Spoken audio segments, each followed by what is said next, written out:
What is going on, y'all? It is the Caveman back at it again with another video. And with the quarterback carousel officially underway, there are a lot of ball throwers in the NFL currently looking for a change of scenery. I got my predictions as to who I think will be going where in this video. But before we get into that, you guys know the drill around here. Mott's applesauce, if you're ever hungry, thirsty, whatever it might be, Mott's applesauce will satisfy whatever satisfy you need to satisfy the Caveman guarantee. I promise it will never fail you. All right, so this video is relatively straightforward. I'm going to go through all 32 teams in the NFL and tell you who I think the 32 starters are going to be in the NFL come 2022. Just for the sake of time, I'm going to throw up on screen all of the teams that have their quarterback situation currently figured out. Something would have to go drastically incorrect for any of these guys not to be starting for the respective teams in 2022. All the teams and quarterbacks you're seeing on screen right now, none of them are unhappy. None of the teams are in the free agent market for a quarterback. None of the teams are looking in the draft for a quarterback. There's no ifs, ands, buts about these guys being the starters going forward, so I don't want to waste any time on them. All right, so let's not waste any more time. As far as the AFC goes, removing all the other situations, there are no ifs, ands, buts about. That brings us to the Las Vegas Raiders. Derek Carr was the starter back in 2021. Will he be the starter in 2022? And I think the answer is yes. I know there's been brief rumors and murmuring about Derek Carr potentially being on his way out of Las Vegas, but I just don't see it. I think Derek Carr is content. I think he's happy there. I think if there was a time for the Las Vegas Raiders to move on from Derek Carr, it was before 2021. I could have sworn that team was going to have like 5 wins at the most, but despite all the shit they went through, they proved me drastically incorrect. So if they didn't move on from Derek Carr before the 2021 season, why would they move on from him after the unprecedented run they went on, making the wild card round despite the John Gruden shit, having interim head coach Henry Ruggs, Damon Arnett, blah, blah, blah. It just wouldn't make any sense. So I understand the rumors and the murmurs. They kind of make sense, but at the end of the day, Derek Carr will be a Las Vegas Raiders starting for them in 2022. There's another team in the AFC West that has a tremendously large question mark under center, and that is the Denver Broncos. As we all saw last year, they rode with Teddy Bridgewater for a majority of the year, and then Drew Lock stepped in for the final 3 games when he got hurt. But something tells me there's definitely going to be a drastic change over in Denver. As we all know, before last season, Aaron Rodgers was rumored to be leaving Green Bay because him and the franchise had a massive rift, and supposedly the Denver Broncos were the top landing spot for the Hall of Famer. Ultimately, we all know that didn't end up happening, and now we're here in 2022, and it looks like that might be the case once again, except it doesn't seem as drastic. Whilst addressing that rumor, I just don't think it's feasible for the Denver Broncos to drop their future, to drop their present. Who knows what kind of resources they'd have to allocate into getting a guy like Aaron Rodgers. It would just be astronomically ridiculous. So if they were smart, they'd be ruling that option off the table immediately. But with that being said, they're going to be in the market for a guy that's A, affordable, and B, has tremendous upside. And there is one specific guy that I think is flying extremely under the radar right now that could fit the Denver Broncos needs perfectly. And he happens to be coming from the rivaling Las Vegas Raiders. I think it's the backup Marcus Mariota. The Las Vegas Raiders very often involved Marcus Mariota in a number of different offensive packages so he could utilize his skill set. So they know what they had in their backup. Not to mention, back in 2020, when Derek Carr went down with a hamstring injury against the Los Angeles Chargers, Marcus Mariota stepped in. He had over 300 total yards, 2 total touchdowns. He looked like he hadn't skipped a beat. So I do still think that Marcus Mariota could play the game at an extremely high level if given another opportunity. And like I mentioned, he's A, affordable, and B, he's got that upside that I think the Denver Broncos are going to be looking for in free agency. He's very, very, very athletic, as we all know. Not to mention, he's got that veteran experience, and he's very, very smart. He scored a 33 on the Wonderlic test, which is the same score as Tom Brady, so he definitely knows his shit. So that unique blend that Marcus Mariota brings to the table is something that I think the Denver Broncos are going to be looking for. They haven't had in the quarterbacks that they've had on their roster over the last few years, and I really think he fits the description of what the Broncos are looking for perfectly. Albeit, we have disagreed before. I mean, last offseason, I thought for sure the Denver Broncos were going to be rolling with Drew Lock going into 2021, but they went with Teddy Bridgewater, and I thought that was a completely boneheaded decision, so I would not be shocked if they disagreed with me here too. Moving into the AFC North, there are a couple potential players in this division as well. We're going to start with the Pittsburgh Steelers. As we all know, Big Ben Roethlisberger did retire, so there's certainly going to be a new face under center this season. Steelers are also supposedly in the Aaron Rodgers sweepstakes as well. I just don't think it's going to happen. I don't think any team in the NFL can realistically afford what it would take to get a guy like Aaron Rodgers or get a guy like Russell Wilson. I mean, these guys are Hall of Famers we're talking about. Do you know how many resources you'd have to give up to get a guy like that? I mean, at that point, is it even worth it? The answer is no. So that takes that option off the table, right? So what are their options? Obviously, they can scour free agency like anybody else, or they can look in the draft like a lot of different teams, or they can stick with what they got. And based on some research I've been doing surrounding the rumors about Pittsburgh, it looks like they actually might be comfortable rolling into 2022 with Mason Rudolph as their starter. Why in God's name they want to do that? Why in God's name they think that's a good idea is beyond my comprehension. But it seems like they're content with Mason Rudolph starting and Dwayne Haskins being the backup. I mean, that's got to be one of the worst combinations I could possibly think of, but here we are. So, whether or not they have a lot of faith in them will be told based on what they do in the draft or what they do in free agency. But for now, I really do think it's going to be Mason Rudolph as the guy under center for the Steelers in 2022. Now, the other team in the AFC North that potentially could be in the market, I guess, is the Cleveland Browns. I really don't think they're going to move on from Baker Mayfield just yet. If I were a Cleveland Browns fan, that would make my skin crawl because watching him play quarterback last year made my eyes bleed. It was absolutely atrocious. But I do think there are Browns fans out there that are simply grateful to have Baker Mayfield. I mean, they haven't had a lick of success in such a long time. They've been deprived. So I think they're just grateful to have a guy that's finally brought them something. But that doesn't always mean you gotta settle either. But regardless of all of that, I do think Baker Mayfield is going to get one more shot in Cleveland. I mean, let's be honest, he was playing through the injury, which I think affected him physically, but more importantly, mentally. Like, he was just not playing smart football whatsoever. So I do think he's gonna be back on a short leash this season. If he plays well, he'll be back the following year. If he doesn't, I think he'll be on the chopping block. So AFC South real quick, the Tennessee Titans, I really don't want to spend too much time here, but just because they've been rumored to potentially get Aaron Rodgers, I guess, on some bullshit, I'll talk about them real quick. They've showed their undying allegiance to Ryan Tannehill for whatever reason over the last couple of years now, so he's going to be the starter in 2022, regardless of what you might read, what you might hear.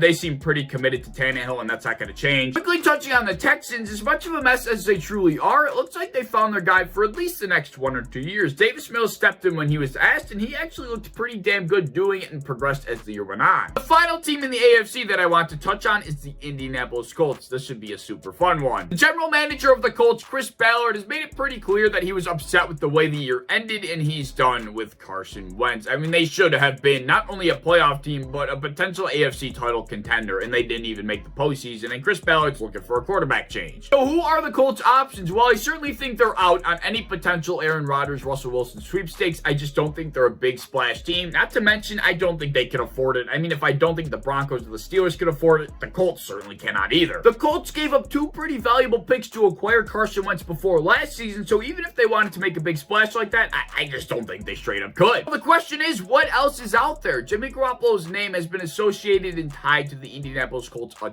ton lately, and if I was a Colts fan, I would not be a big fan of that. I mean, you're going from Carson Wentz to Jimmy Garoppolo. That is not an upgrade in the slightest. You can argue Jimmy's consistent and whatever, but really, let's be honest here. He was in an arguably better situation with the San Francisco 49ers, yet he still restricted them. I know he went to the NFC Championship, but it was not because of him. He was actually the reason why they ended up losing, and they made it despite of him. But the guy that I think the Indianapolis Colts should go out and pursue happens to be none other than Buffalo Bills' current backup, Mitchell Trubisky. I think this is honestly a match made in heaven. It is being rumored that Mitchell Trubisky is being viewed as a top 32 guy in this league by NFL executives. Trubisky left that toxic situation in Chicago, where I think it's been proven at this point that Matt Nagy pretty much ruined him. So he went to Buffalo, and I think he's gotten straight. He sat behind Josh Allen for a season in one of the best organizations in all football, so that's tremendously beneficial. I do think entering a very easy situation with the Indianapolis Colts, getting comfortable at first, handing the ball off to Jonathan Taylor, will allow him to come into his own and really just start to do a little bit more than just hit those everyday layups, and then he can start to be that elite quarterback that the Indianapolis Colts truly need. Moving on into the NFC, starting with the NFC East, we got the New York Giants. Daniel Jones will be the starter in 2022 with Brian Daboll as the new hire head coach. I think he's the perfect archetype of a quarterback for Brian Daboll to work with right off the bat, so he's not going anywhere. The other team in this division that's going to need a quarterback change is the Washington Commanders, the newborn Washington Commanders, aka the Washington football team. Last year, they went into the season with Ryan Fitzpatrick in mind, but he got hurt very early on, and then it was the Taylor Heineke show from there on out. The lethal, just absolutely detrimental combination of Taylor Heineke's lacking ability and a defense that fell short of every single expectation made for a really, really rough 20 2021. So now here in 2022, I think the Washington Commanders do a little bit of reeling it back in and try and do a little bit of a rebuild before trying to make a run. So with that being said, they're going to move on from Ryan Fitzpatrick. They're going to move on from Taylor Heineke, and I think they're going to go out and get former Broncos quarterback Teddy Bridgewater. For some reason, this situation just reeks of Teddy. I don't know what it is, but I think he fits here way too well. And I think that's going to be part of the grand scheme plan of bringing in a veteran like Teddy Bridgewater and then drafting a quarterback in the draft to sit behind Teddy for a season so he can be ready the following year. That's why I think Teddy Bridgewater is going to be the starter in 2022. Moving on into the NFC West, I actually cannot believe I have to address this. The Arizona Cardinals are going to have Kyler Murray as their starter in 2022. All these rumors, all this bullshit, I don't care what comes out. He's going to be their guy. Kyler Murray could remove the Cardinals off of any social media he wants. He can delete any post of the Cardinals he wants on his social media. I don't care if he got a tattoo right on the bottom of his lip right here that said, "I hate the Cardinals." He's going to be their quarterback next year. He's going to get paid because he deserves it. No ifs and buts about it. Stop buying into the rumors. He's going to be their quarterback. Now for the 49ers, this one should be obvious. It should be Trey Lance time. I know there have been a couple of reports being released from San Francisco that I think are just smoke screens to make it seem like they're not completely ready to move on from Jimmy Garoppolo, but everybody knows the truth. They gotta be done with him. Kyle Shanahan is a smart guy, and let's be real here. Trey Lance was lucky to even sit behind a veteran for a season. I mean, nowadays, rookies that are drafted as high as he was, they go right into the fire. They are thrown right into it. So he was lucky to even get to sit a season. He's not gonna sit a second one, especially behind Jimmy Garoppolo. For the final team in this division, we have the Seattle Seahawks. I do think Russell Wilson is going to be returning with his gum-chewing fanatic 70-year-old head coach Pete Carroll for at least one more season. I do think last year goes a bit differently if Russell Wilson does not get injured and he actually does play better once he returns. So I think he's going to give it one last shot in Seattle. Not to mention, as I've been mentioning throughout the video, I just don't think it's feasible for any other team in the NFL to afford a guy of his caliber. He just would cost way too much for a team to afford. And with that being said, I see Russell Wilson back in Seattle for at least one more season. And speaking of quarterbacks that are potentially on the move, that are Hall of Famers, that are just way too much for other teams to afford, this team happens to be in the NFC North with the Green Bay Packers. Aaron Rodgers will be back with the Packers next season, folks. All of this drama is just to stir the pot, to make a headline. He's going to be back. And honestly, it just came out today that Aaron Rodgers was already negotiating with Green Bay to return. So he's not going anywhere. Moving on to the rivals of the Green Bay Packers, we have the Minnesota Vikings. And I understand why people might think there's going to be some change happening since there was that massive overhaul with the staff and the management. But I do think Kirk Cousins is ultimately going to stay, because where is he actually going to go, man? Kirk Cousins is a Viking, and that's where he's going to remain. The last team in the NFC North, we have the Detroit Lions. I don't know why people are talking about Jared Goff actually leaving Detroit or them moving on from him. It just doesn't make any sense, right? They're not making any sort of exponential noise in the next year or two, and Jared Goff is signed through 2022. Not to mention, Jared Goff is eating cash for breakfast, lunch, and dinner from the Detroit Lions. Like, they are not going to cut him going into the season and take that dead cap hit. It is way too massive. They're not going anywhere. They might as well ride it out with him for at least one more season. Moving into the NFC South for the final division we have left to talk about, starting with the Carolina Panthers.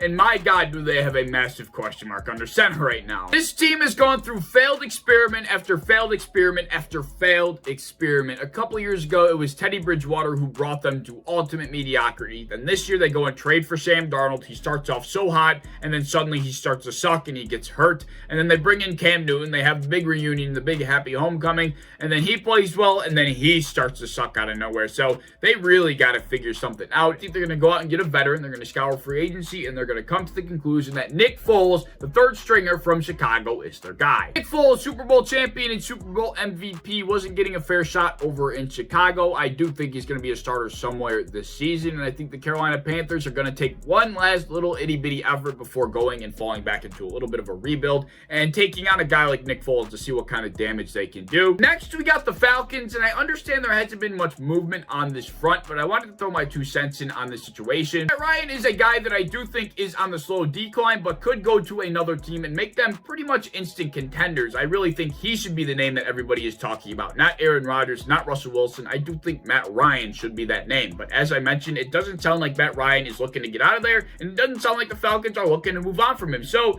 until I'm proven otherwise, I think Matt Ryan is stuck in Atlanta for at least the 2022 season. We have 2 more teams remaining in this video. The New Orleans Saints are next up. There is zero reason for them to move on from Jameis Winston. He started off off so well, and that ACL injury was the only reason why he was derailed. I think you give him one more opportunity at the least. If he's able to get through the season entirely healthy, then you can make a decision after that. So Jameis Winston is the Saints starter in 2022. Then there was one. The Tampa Bay Buccaneers obviously are going to have a new face under center now that Tom Brady has retired, which I still honestly cannot believe. But either way, they currently have Kyle Trask and Blaine Gabbert in their quarterback room, and a lot of people seem to believe that that's who they're going to roll with. But I have a tad bit of a different theory. I think the Tampa Bay Buccaneers are going to be a little bit hard-pressed just to suddenly go into a massive rebuild because they lost their Hall of Fame quarterback. I mean, they just got finished competing in the playoffs at a high level, winning a Super Bowl in the process. I mean, I can't imagine they're just going to fold and go away like that. I'm thinking they go out and get a certain somebody that happened to be Tom Brady's former apprentice, somebody that just played in an NFC Championship game.